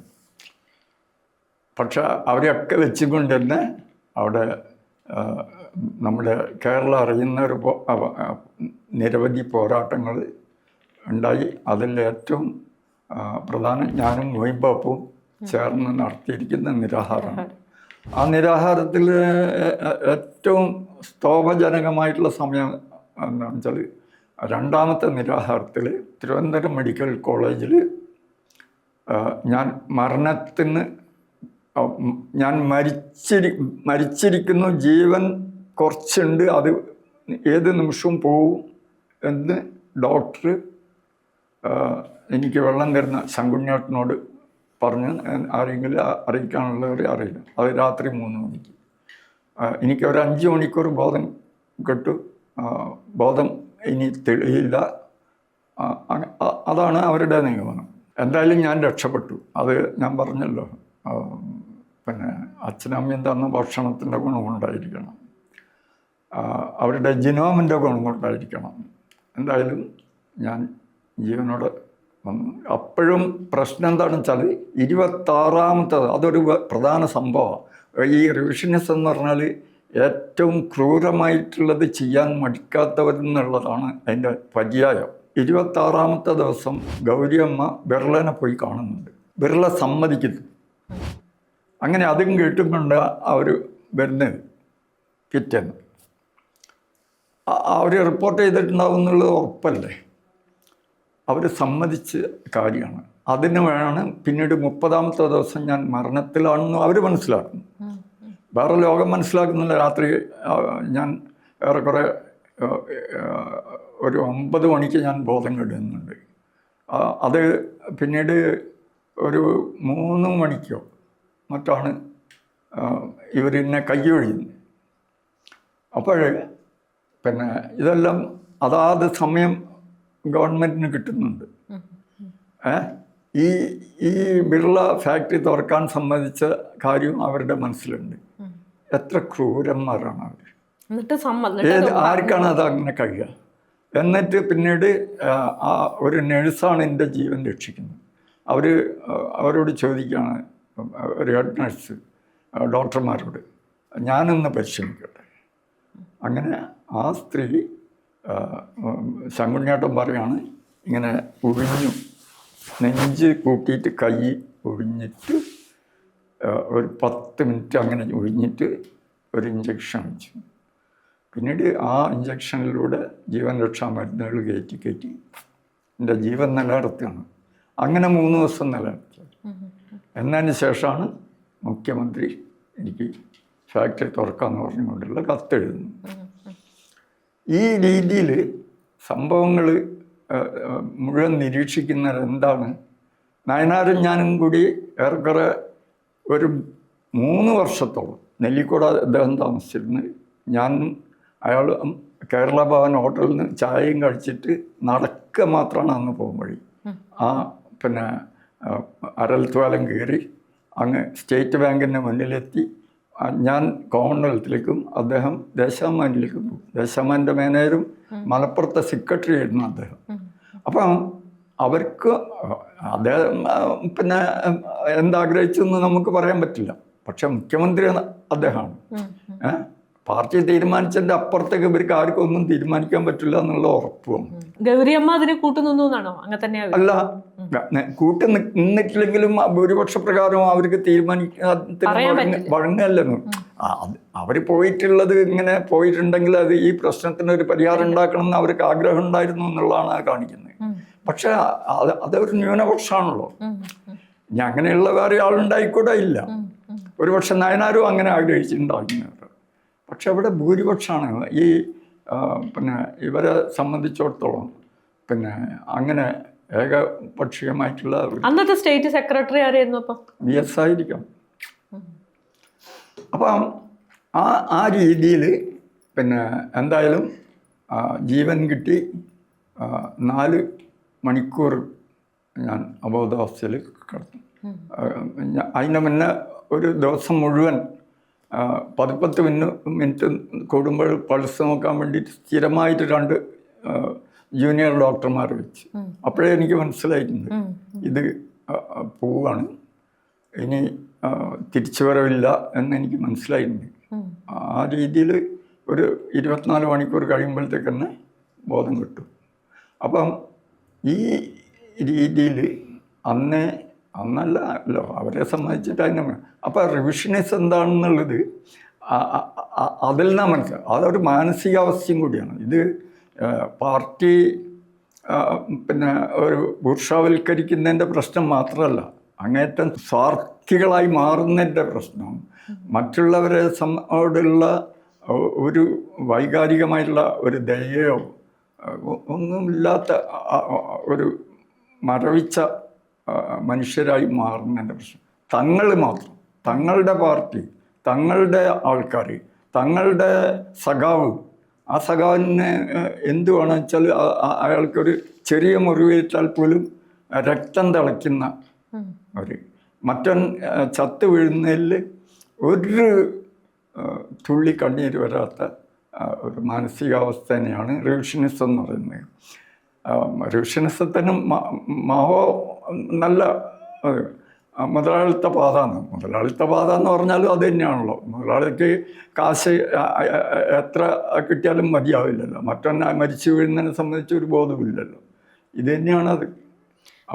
പിന്നെ ഈ ഇപ്പോൾ അടുത്ത കാലത്തായിട്ട് വാസുവേട്ടൻ വ്യാജ ഏറ്റുമുട്ടലിനെതിരായിട്ടുള്ള അതിന് നീതി ലഭ്യമാക്കണം എന്നാവശ്യപ്പെട്ടുകൊണ്ടുള്ള വാസുവേട്ടൻ്റെ ജയിൽവാസം, ഇപ്പം അടുത്ത കാലത്തുണ്ടായ ഒരു ജയിൽവാസം, അതിനെക്കുറിച്ചും കൂടി ഒന്ന്. വ്യാജ ഏറ്റുമുട്ടലിലെ പ്രശ്നങ്ങളിൻ്റെ വല്ലാണ്ട് സ്വാധീനിച്ചുകൊണ്ടിരിക്കുന്ന സമയമാണ്. യഥാർത്ഥത്തിൽ 1 അല്ല 2 അല്ല 3 അല്ല, അങ്ങനെ 9 ആള് അത് വർദ്ധിക്കുകയാണ്. 9 ആള്. അപ്പം ഇതിന് നമ്മൾക്കൊരു പോംവഴിയില്ല. ഞാനാണെന്നുവെച്ചാൽ പാർട്ടിയിൽ നേരിട്ടിട്ട് ഒരു ബന്ധവുമില്ല. അത്തരം ഒരു പ്രായത്തിൽ തോക്കെടുത്ത് കണ്ട് കാട്ടിലേക്ക് പോകാൻ വിചാരിക്കുന്നതിലും അർത്ഥമല്ല. അപ്പോൾ ഇതിന് എന്ത് പോംവഴി എന്നുള്ളതിനെ സംബന്ധിച്ചിട്ട് ചിന്തിച്ചിട്ട് ഒരു പോംവഴിൻ്റെ തലയിൽ വരുന്നില്ല. ഇത് അനുഭവിക്കല്ല. പക്ഷെ സാക്കളെ പിന്നെ ബോഡി കിട്ടുന്നേരം ഒരു കമ്മ്യൂണിസ്റ്റുകാരനായിട്ടുള്ള ഒരു ധീരനായുള്ള പോരാളിയെ അഭിവാദ്യം ചെയ്യേണ്ടതും അദ്ദേഹത്തെ അനുശോചന പ്രകടിപ്പിക്കേണ്ടതും ഒരു വളരെ പ്രധാനപ്പെട്ട കാര്യമായതുകൊണ്ട് തന്നെ അവിടെ പോകുന്നു, ഹോസ്പിറ്റലിൽ പോകുന്നു, അഭിവാദ്യത്തിൽ പങ്കെടുക്കുന്നു, ഇവിടെ അനുശോചന യോഗത്തിൽ പങ്കെടുക്കുന്നു, ഇതൊക്കെ ചെയ്യുന്നു.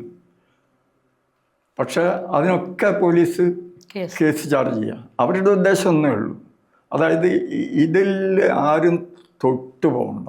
നിങ്ങൾ ഈ രീതിയിൽ ഏത് അകന്ന രീതിയിലായാൽ പോലും ഈ പ്രസ്ഥാനമായിട്ട് തുടരുത്.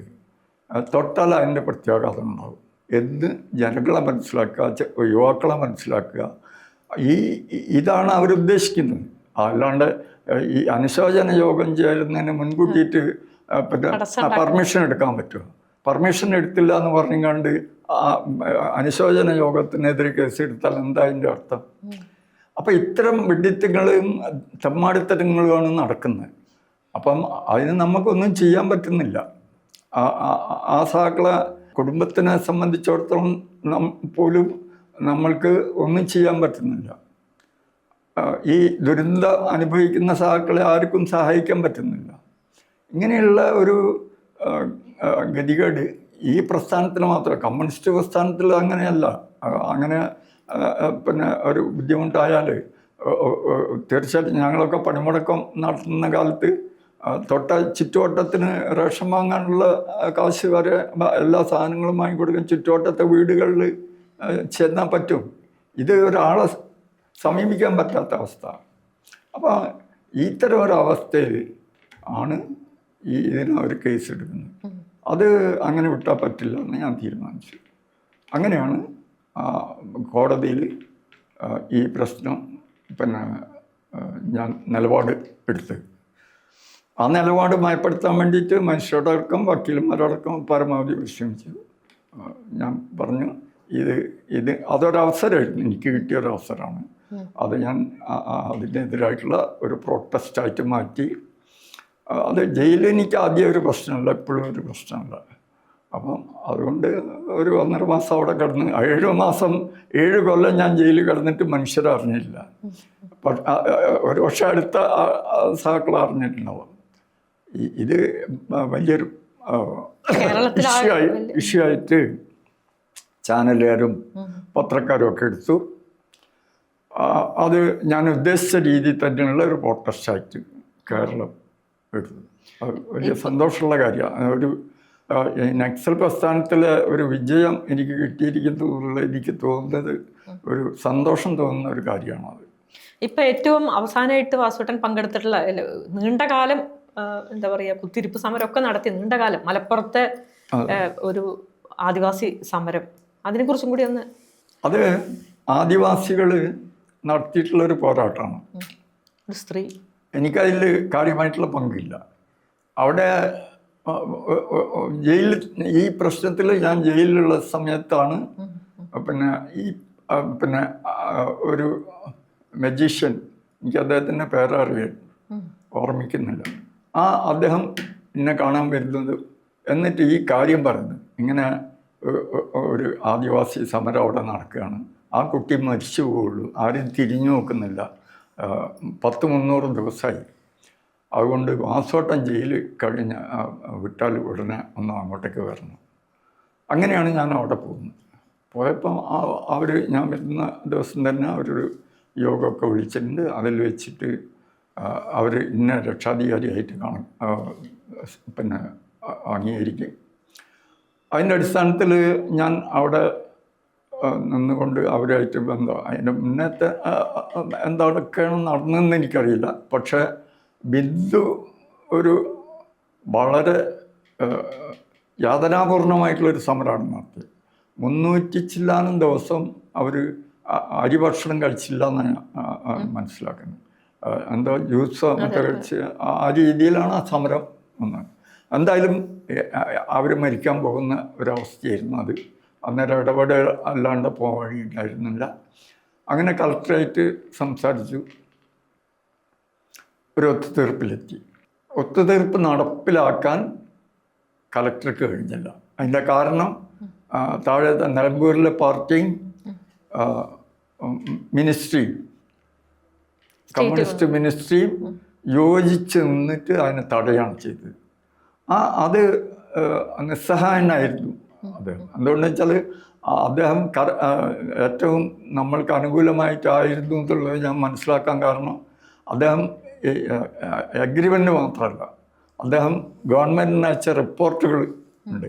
ആ റിപ്പോർട്ടുകളുടെ പകർപ്പ് മുഴുവൻ ഞങ്ങളുടെ. അപ്പം വളരെ ആസൂത്രിതമായിട്ടാണ്. പിന്നെ റവന്യൂ മന്ത്രി രാജനായിരുന്നു. രാജൻ പിന്നെ അതിൽ ഒപ്പിട്ടില്ല എന്ന് പറഞ്ഞു. അതുകൊണ്ടാണ് നിൽക്കുന്നതെന്ന് ഞാൻ മനസ്സിലാക്കിയത്. ആദ്യം ഞങ്ങൾ ബിനോയ് വിശ്വമായിട്ട് സംസാരിച്ച് രാജൻ അതിൽ ഒപ്പിട്ടു. ബദലായിട്ട് SC/ST മന്ത്രി മിസ്റ്റർ കേളുവിനെ വെച്ചിട്ട് അവർ വീണ്ടും പിടിച്ചു. അപ്പം അങ്ങനെ വളരെ വളരെ ആസൂത്രിതമായിട്ട് ആണ് ആ സമരത്തിലും ഇടതു മുന്നണി പെരുമാറിയത്, മാർക്സിസ്റ്റ് പാർട്ടി പെരുമാറിയത്. അപ്പം അത് 7 മാസത്തോളമാണ് ആ എഗ്രിമെൻ്റ് നടപ്പിലാക്കണമെന്ന് പറഞ്ഞുകൊണ്ട് ഞങ്ങൾ ബിന്ദു, പിന്നെ അവരുടെ ഭർത്താവും ആദിവാസികളും ഞാനും, എനിക്ക് പിന്നീട് പോരാൻ പറ്റുമായിരുന്നില്ല. കാരണം എന്താണെന്ന് വെച്ചാൽ എൻ്റെ മനസ്സാക്ഷിക്ക് അത് ചേരില്ല. എന്തുകൊണ്ടെന്ന് വെച്ചാൽ ഞാനാണ് ആ എഗ്രിമെൻ്റ് ഉണ്ടാക്കാൻ മുൻകൈയെടുത്ത്, ഞാനാണ് ആ എഗ്രിമെൻറ്റിൻ്റെ അടിസ്ഥാനത്തിൽ സമരം പിൻവലിക്കണമെന്ന് ബിന്ദുവിനോട് ആവശ്യപ്പെടുന്നത്.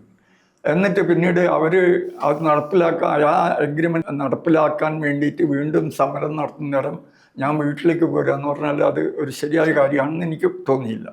അതുകൊണ്ട് 7 മാസം കഴിഞ്ഞ കൊല്ലത്തെ മുഴുവൻ മഴയും പിന്നെ അവിടുത്തെ ആ സമരപന്തലിൽ ഞാൻ സഹിച്ചു. പലതവണ പനി വന്നു, ഡോക്ടർമാരും ആസ്പത്രിയൊക്കെ ആയിട്ട് കഴിഞ്ഞു.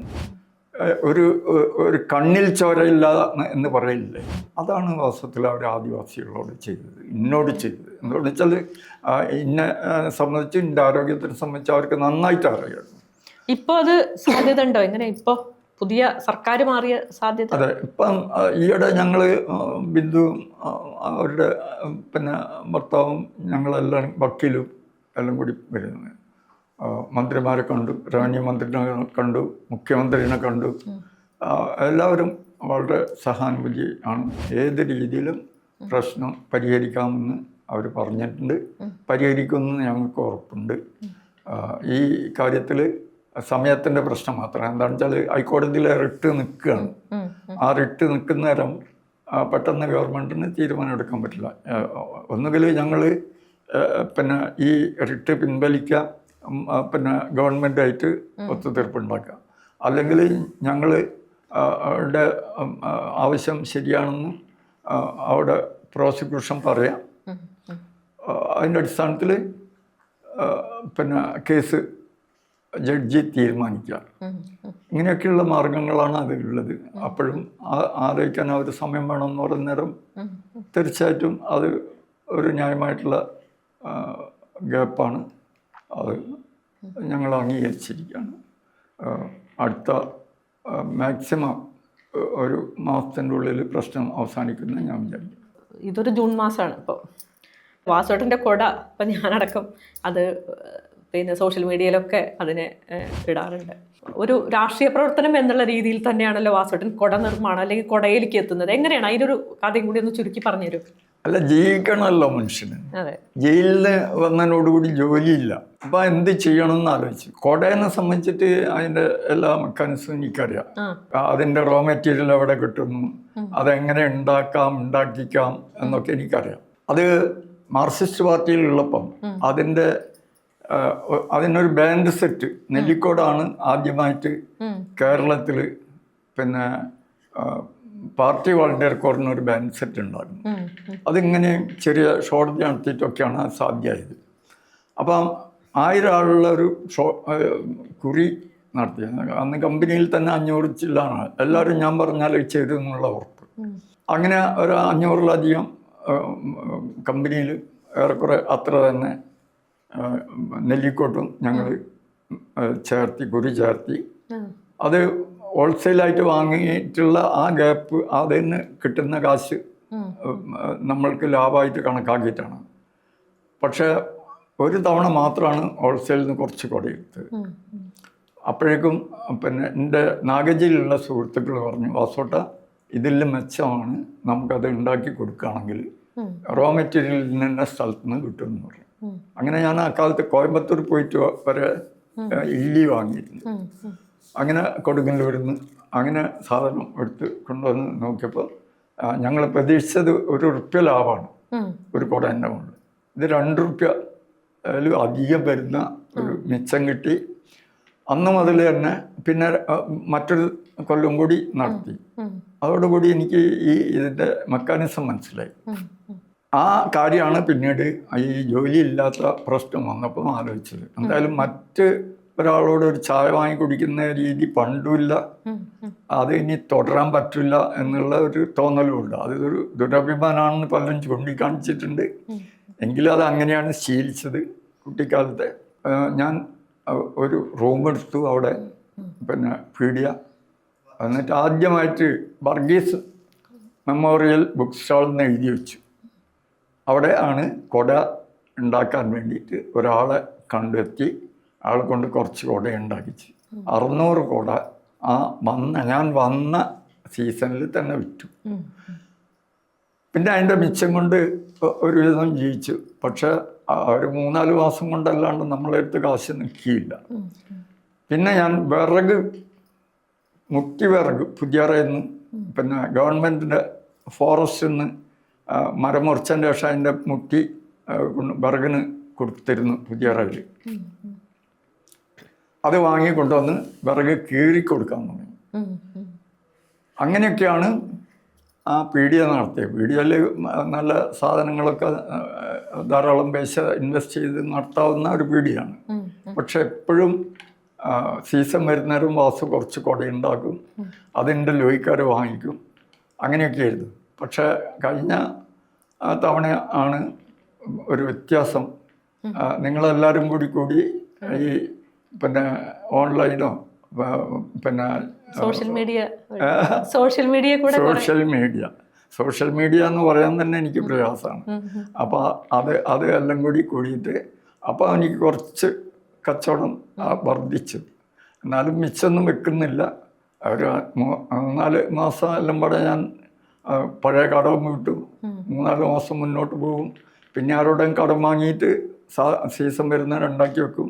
ഇപ്രാവശ്യം അങ്ങനെ തന്നെ കുറച്ച് പൈസ കടം വാങ്ങിയിട്ട് നിങ്ങളറിയുന്ന ആളായിരിക്കും കടം തന്നത്, ഉണ്ടാക്കി വെച്ചിട്ടുണ്ട്. കുട പോകുന്ന മട്ടില്ല. തീർച്ചയായിട്ടും വാസുവേട്ടൻ്റെ കുട പോവണം. ഈ 97ാമത്തെ വയസ്സിലും കുട ഉണ്ടാക്കി അഭിമാനത്തോടു കൂടി സ്വന്തം പൈസയ്ക്ക് ജീവിക്കണം എന്ന് വിചാരിക്കുന്ന വാസുവേട്ടനെ നമ്മൾ പിന്തുണയ്ക്കേണ്ടതുണ്ട് കുടയുടെ കാര്യത്തിൽ. ബാക്കി എല്ലാ കാര്യത്തിലും വാസുവേട്ടൻ്റെ പോരാട്ടം എന്നും മുന്നോട്ട് പോട്ടെ. ഏറെ സന്തോഷം, അഭിമാനം ഞങ്ങളെ സംബന്ധിച്ചിടത്തോളം കേരള ഇൻസൈറ്റിൽ വാസുവേട്ടൻ വന്നതിലും ഇത്ര അധികം കാര്യങ്ങൾ പങ്കുവെച്ചതിൽ.